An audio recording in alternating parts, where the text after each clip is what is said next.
ഈ കുളങ്ങളെല്ലാം ഉഷ്ണ ജലമാണ്, നല്ല ചൂടുള്ള വെള്ളമാണ്. ഇവിടെ അനേകം 7-8 കുളങ്ങളുണ്ട്. ഈ കുളത്തിൽ ഒരു കുളത്തിൽ മാത്രമേ ഉള്ളൂ ശരിക്കും ആൾക്കാർക്ക് കുളിക്കാൻ പറ്റുന്ന ടെമ്പറേച്ചർ ഉള്ളത്. ബാക്കി മുഴുവൻ ഭയങ്കരമായിട്ട് ടെമ്പറേച്ചർ കൂടുതലായിട്ടുള്ളതാണ്. 90 ഡിഗ്രി 93 ഡിഗ്രി സെൽഷ്യസ് വരെ ചൂടുള്ള കുളങ്ങൾ ഇവിടെ ഉണ്ടെന്നാണ്. ഈ ഒരു കുളത്തിൽ മാത്രമാണ് ആൾക്കാർക്ക് കുളിക്കാൻ പറ്റുന്നത്. ഇവിടെ ഞാനിപ്പോൾ ഇറങ്ങി നോക്കിയതാണ്. ഇവിടെ ഭയങ്കരമായിട്ട് ചൂടാണ്. ഈ വെള്ളത്തിൽ നമുക്ക് കൂടുതൽ നേരം ഇവിടെ കിടക്കാൻ പറ്റുമെന്ന് തോന്നുന്നില്ല.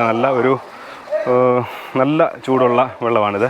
ഇപ്പം നമ്മളിവിടെ ഒരു ആളെ കണ്ടതാണ്, ഇവിടുത്തെ പുരോഹിതനാണ് ഇവിടെ ക്ഷേത്രത്തിൽ. അപ്പോൾ അദ്ദേഹം നമുക്ക് ഈ കുളങ്ങളെക്കുറിച്ചിട്ടൊക്കെ പറഞ്ഞു തരാമെന്നാണ് പറഞ്ഞത്.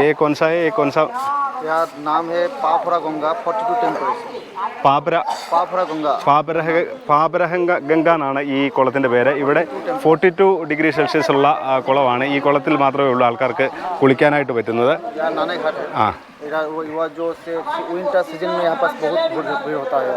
ഇവിടെ വിൻ്റർ സീസണിൽ, അതായത് മഞ്ഞുകാലത്ത് തണുപ്പുള്ള സമയത്ത് ഇവിടെ ഒത്തിരി തിരക്കാണെന്നാണ് ആൾക്കാർ ഇവിടെ കുളിക്കാനായിട്ടൊക്കെ കൂടുതൽ ആൾക്കാർ വരുന്നതെന്നാണ് പറയുന്നത്. ഇവിടെ തന്നെ ഈ കുളത്തിൻ്റെ തന്നെ ഇവിടെ പുരുഷന്മാർക്ക് കുളിക്കാനുള്ള സൗകര്യം, അതുപോലെ തന്നെ ഇതിൻ്റെ അപ്പുറമായിട്ട് മതിലിൻ്റെ അപ്പുറമായിട്ടാണ് ഇവിടെ വനിതകൾക്ക് കുളിക്കാനായിട്ടുള്ള സൗകര്യമുണ്ട്. അങ്ങനെയുള്ള സൗകര്യങ്ങൾ ഇവിടെ ഒരുക്കിയിട്ടുണ്ട്. ഇത് ഈ സ്കിൻ രോഗങ്ങൾക്കൊക്കെ, ത്വക്ക് രോഗങ്ങൾക്കൊക്കെ ഇവിടെ കുളിച്ചു കഴിഞ്ഞാൽ ആശ്വാസം കിട്ടുമെന്നാണ് പറയുന്നത്. പാപഹര ഗംഗ എന്നാണ് ഈ കുളത്തിൻ്റെ പേര്. ഇവിടെ ഇങ്ങനെ പല കുളങ്ങൾ പല ടെമ്പറേച്ചറിലുള്ള കുളങ്ങളാണ് നമുക്ക് കാണാൻ സാധിക്കും. ഈ ഒരു കുളം മാത്രമേ ഇവിടെ കുളിക്കാൻ പറ്റുന്നതുള്ളെന്നാണ് പറയുന്നത്. ഇത് 55 ഡിഗ്രി സെൽഷ്യസിലുള്ള കുളമാണെന്നാണ് പറയുന്നത്. വൈതരണി ഗംഗ. ഈ കുളത്തിൽ ഇത് വൈതരണി ഗംഗ. ഈ കുളത്തിൻ്റെ പേര് വൈതരണി ഗംഗ എന്നാണ് ഈ കുളത്തിൻ്റെ പേര്. അപ്പോൾ ഈ കുളത്തിലെ വെള്ളം തന്നെയാണ് അങ്ങോട്ട് ചെല്ലുന്നത്. ഇതുവഴി പോകാനായിട്ട് വെള്ളം കൊണ്ടുപോകാനായിട്ടുള്ള ട്രാക്ക് കാണുമായിരിക്കും. അങ്ങനെ ഈ വെള്ളം തന്നെയാണ് അങ്ങോട്ട് പോകുന്നതെന്നാണ് പറഞ്ഞത്. ഇവിടെ ഇത് 55 ഡിഗ്രി സെൽഷ്യസ് ആണ്. അവിടെ ചെല്ലുമ്പോൾ അത് 42 ഡിഗ്രി സെൽഷ്യസ് ആകും. അപ്പോൾ ഇതാണ്. അപ്പോൾ നമുക്ക് ഇങ്ങനെ ഒരാളെ കിട്ടിയതുകൊണ്ട് നമുക്ക് ഇത്രയും കാര്യങ്ങൾ നമുക്ക് ചോദിക്കാനായിട്ട് പറ്റുന്നുണ്ട്.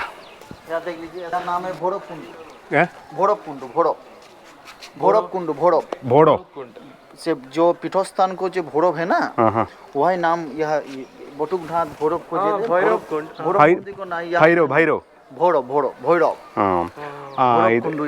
ഇത് പറയുന്നത് ഇത് 60 ഡിഗ്രി സെൽഷ്യസിലുള്ള ഒരു കുളമാണ്. ഇത് കുളം, ഈ കുളത്തിൽ നിന്നാണ് ഇധർ സേ ഉധർ പാനി ജാത്താ ഹൈ. ഈ 60 ഡിഗ്രി സെൽഷ്യസിലുള്ള ഈ കുളത്തിൽ നിന്നാണ് ആ വലിയ കുളത്തിലേക്ക് പോകുന്നത്, 55 ഡിഗ്രി സെൽഷ്യസിലേക്ക് പോകുന്നത്. ഇത് 60 ആണ്. ഇത് 60 ഡിഗ്രി സെൽഷ്യസ് ചൂടാണെന്നാണ് പറയുന്നത് ഇതിന്. അത് അങ്ങോട്ട് ചെല്ലുമ്പം അത് 55 ആകും, അങ്ങോട്ട് ചെല്ലുമ്പോൾ അത് 42 ആകും. അപ്പോൾ ഇതാണ് വേറെ അതിനോട് ചേർന്നിട്ടുള്ള കുളം. മുമ്പേ ഇത് 72 ഡിഗ്രി സെൽഷ്യസിലുള്ള കുളമാണ്. ഖാർകുണ്ട്. और जो स्मेल आया ना, हाइड्रोजन सल्फेट के स्मेल आया, जो स्मेल आया, स्मेल हाइड्रोजन सल्फेറ്റിന്റെ സ്മെല്ലാണ് വരുന്നതെന്നാണ് പറയുന്നത്. क्या है नाम क्या है? ഖാർകുണ്ട് या नाम है ഖാർകുണ്ട്. ഇതിൻ്റെ പേര് ഖാർകുണ്ട് എന്നാണ് പറയുന്നത്. അപ്പോൾ ഇതാണ് ഏറ്റവും കിतना ടെമ്പറേച്ചർ? 72 ഡിഗ്രി സെൽഷ്യസിൽ ഉള്ള ഒരു കുളമാണിത്.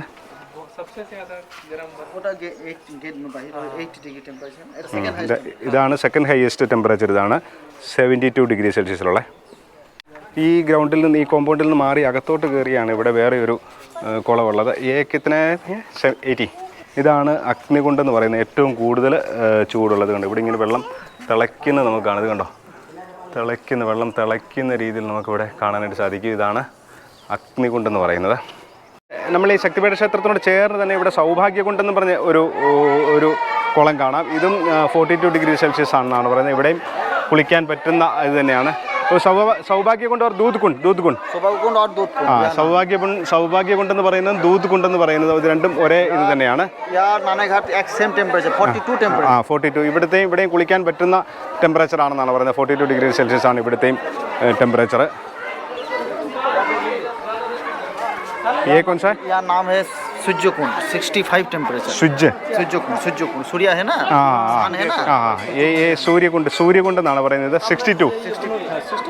65 ഡിഗ്രി സെൽഷ്യസിലുള്ള ഇതാണ് സൂര്യകുണ്ട് എന്ന് പറയുന്നത്.